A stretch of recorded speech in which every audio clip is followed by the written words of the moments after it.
Question, il y a plusieurs types de données, plusieurs types de sources de connaissances. Doit-on accorder la même importance à toutes les formes de données probantes? Une bonne question. Alors cela dépend. La réponse, cela dépend. Ça dépend un peu de la nature de la question. Cela dépend de la nature de la connaissance qu'on cherche. Alors, il y a différents types de sources d'évidence. Si on cherche un peu, il y a l'efficacité des interventions, la chloroquine par exemple, ou bien dans le cas du Covid, ou bien l'efficacité par exemple d'un traitement ou d'une politique de réduction de la mortalité maternelle.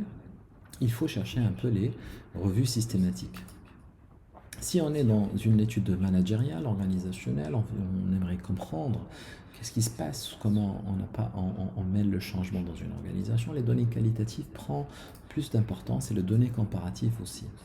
Alors, dans le cadre des évaluations aussi de mise en œuvre, si on veut comprendre comment on implante un programme, ce sont d'abord les évaluations réalistes, les études qualitatives, les théories de changement et aussi les devis expérimentaux.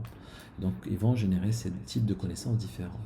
Si on veut chercher un peu les attitudes des acteurs, des professionnels, il faut les interroger. Donc, il faut mener des entretiens et des enquêtes qualitatives. Si on veut des données d'ordre prospectif, il faut des régressions multivariées. Pour les données sur l'efficacité, on a dit c'est les essais cliniques quasi randomisés expérimentales ou bien les revues systématiques. Pour les données économiques et financières, les coûts et les coûts-efficacité, il faut chercher dans les évaluations économiques. Pour les questions éthiques, est-ce que ce programme-là, cette politique-là, peut-on la prendre au niveau du contexte marocain? Peut-on ralentir l'ouverture des mosquées, par exemple? Alors cette question-là, il faut la mettre au public, et donc c'est le public, aux consultations du public qui va nous donner peut-être, tout le monde, il est contre, il est pour. Est-ce qu'on met en place une politique euh, de par exemple, de réduction ou d'augmentation des prix du carburant par baisse de la contribution dans la caisse de compensation? Alors là, il faut aussi faire des consultations auprès du public. Donc, il n'y a pas vraiment de supériorité d'une donnée ou d'une donnée factuelle ou d'une connaissance par rapport à une autre, mais c'est ce qui compte, c'est quel type de connaissance qu'on cherche et donc à chercher l'évidence qui permet de répondre à cette question-là. Alors, vous connaissez un peu cette pyramide, un peu la pyramide des quantitativistes, entre guillemets. Alors, chez eux et chez cette population de chercheurs, ils se disent que il y a une certaine hiérarchie des sources de données dans lesquelles le sommet est représenté par les revues systématiques et la base est représentée par les avis d'experts. Alors cette pyramide-là et cette hiérarchie n'a de sens que si on est en train d'analyser est-ce qu'une intervention est efficace sur cet effet 1, 2, 3, 4. Est-ce que la chloroquine permet de réduire la mortalité?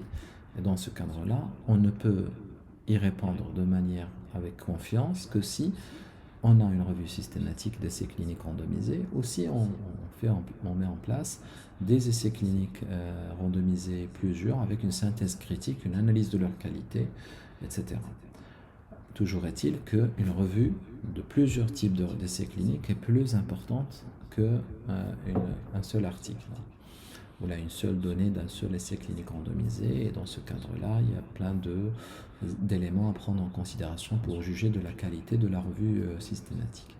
Alors, pour les questions qui abordent un peu pourquoi l'intervention n'a pas marché, dans quel contexte, pour quel acteur, dans ce cadre-là, il y a un nouveau regain d'intérêt pour les synthèses qualitatives de littérature, les revues de littérature, les revues réalistes, les évaluations de programmes dans lesquelles je citerai en premier l'évaluation réaliste, qui permet de prendre en considération dans quel contexte, par quel mécanisme et pour quel type d'acteur ce programme fonctionne ou pas.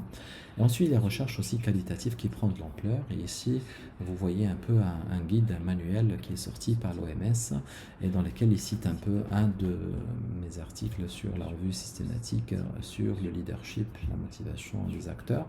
Donc, c'est aussi une source d'information. Une revue systématique peut aussi marcher, peut aussi fonctionner dans une évaluation des pratiques de leadership et de recherche-action. Alors ici, c'est un tableau que j'ai adapté d'Anderson et Brownson, dans lesquels il vous permet un peu d'identifier en fonction quels sont les éléments que je devrais identifier dans ma problématique de santé publique et quel type d'évidence devrais-je chercher. Si je suis en train d'argumenter l'ampleur d'un problème, il faut qu'il y ait des indicateurs de charge de morbidité. Si je veux argumenter sur le caractère évitable du problème et je veux convaincre le décideur qu'on peut agir sur ce problème de santé publique, il faut apporter des arguments relatifs, un, à l'efficacité de l'intervention, deux, à son effectivité, efficacité pratique, opérationnelle et populationnelle sur le terrain et non pas son efficacité théorique. Est-ce qu'on peut la généraliser à une communauté spécifique et est-ce que cette efficacité, elle fonctionne uniquement dans un contexte idéal ou dans tous les contextes où on a des ressources plus ou moins restreintes. Et on doit aussi argumenter aux décideurs que les autres alternatives ne sont pas mieux que cette alternative qu'on a choisie et qu'on veut promouvoir. Alors les bénéfices, il faut aussi renseigner le décideur sur les bénéfices et les préjudices. Alors dans les bénéfices, il faut identifier les conséquences de l'intervention. Il faut identifier aussi la valeur un peu de l'intervention par rapport à d'autres interventions. Et donc, pour parler de valeur, de coût, il faut, pour comparer une intervention à une autre, il y a des évaluations économiques qui nous permettent de répondre à cette question pour le décideur. Et un décideur, l'essentiel, ce qui l'intéresse, c'est essentiellement le budget et combien ça va coûter. Ensuite, il y a aussi est-ce qu'il y a un gain additionnel, incrémental? Ça, c'est les économistes vont vous en parler. Est-ce qu'il y a des coûts additionnels quand on met l'intervention? Et est-ce qu'il y a des éléments qu'on va gagner en termes d'années de vie perdues avec incapacité ou d'années de vie gagnées en bonne santé? Et enfin, il y a aussi la faisabilité. Est-ce qu'on a les ressources nécessaires? Est-ce qu'on a le budget pour la mettre en œuvre? Si vous présentez à un ministre une option qui n'est pas viable, on n'a pas les ressources nécessaires, on ne peut pas traiter tout le monde avec la ribavirine dans le cadre du Covid par exemple. Alors il faut présenter des solutions qui sont faisables dans le contexte marocain et non pas dans le contexte de la Suède par exemple.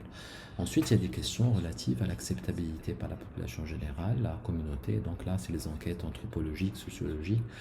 Et aussi, est-ce que c'est adéquat au contexte local? Et dans ce cadre-là, les évaluations réalistes, les évaluations de mise en œuvre sont aussi intéressantes. Ensuite, il faut aussi parler de questions qui sont plus importantes, qui sont l'équité. Est-ce que tout le monde a un accès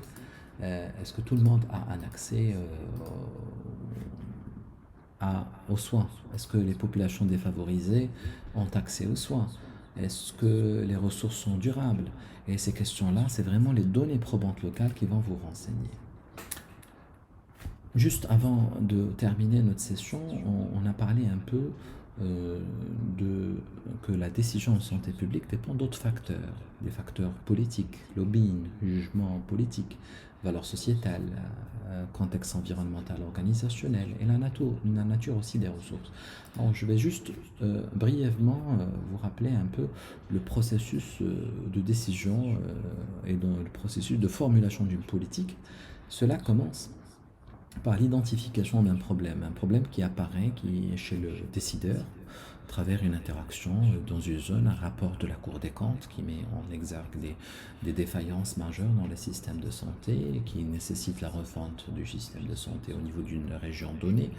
Peut-être il y a aussi ceci va inciter le décideur à travers son staff technique, ses directions techniques, ses informateurs clés qui sont les directions techniques par exemple, de mettre en place une mesure de réforme et de refonte du système de santé, du fait que ça coïncide avec la mobilisation sociale quant à la qualité des soins par exemple. Et ça c'est une fenêtre, qu'on appelle ça la fenêtre d'opportunité, qui nous permet qui a permis un peu de stimuler, de déclencher que cette décision politique soit prise à ce moment-là pour résoudre un problème donné au niveau d'un moment donné.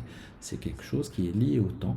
Rappelez-vous la question de mortalité maternelle à l'époque 2008-2012. Rappelez-vous l'époque 2012-2016 au ministère de la Santé, où il y a un ministre différent avec l'emphase qui est mise sur la réanimation aux urgences parce que le ministre était réanimateur anesthésiste.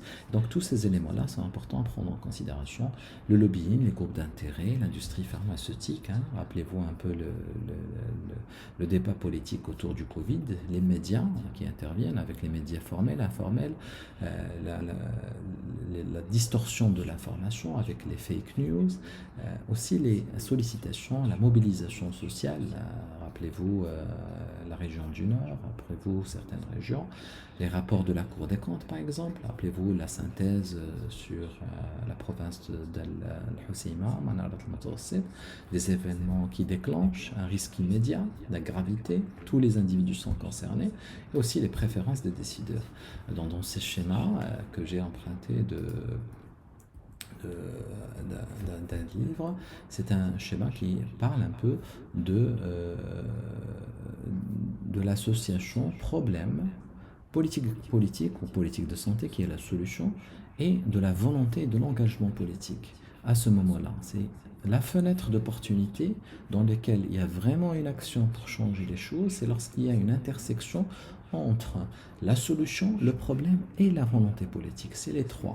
C'est à ce moment-là qu'on a l'action. On ne peut pas avoir de changement si on n'a pas de problème. On ne peut pas avoir de changement même si on a une politique et un problème, si on n'a pas de volonté politique. Donc il faut les trois, et donc la mise en agenda et la volonté politique sont très importantes. Pour en savoir plus, cette question de politique informée par l'évidence ont été prônées ou bien avec un grand leadership de l'OMS, aussi des réseaux africains, vous trouverez ici les liens, mais aussi des réseaux internationaux en Afrique dans lesquels j'ai eu le plaisir de participer, notamment le programme RIPSEC, la création d'un centre de connaissances en République démocratique du Congo. Il y a aussi le réseau Evidence qui rejoint 4 pays d'Afrique avec le Maroc et la Belgique et la Grande-Bretagne, et l'initiative GESI qui est une initiative très jeune qui promeut l'utilisation d'évidence dans les pays à faible et moyen revenus.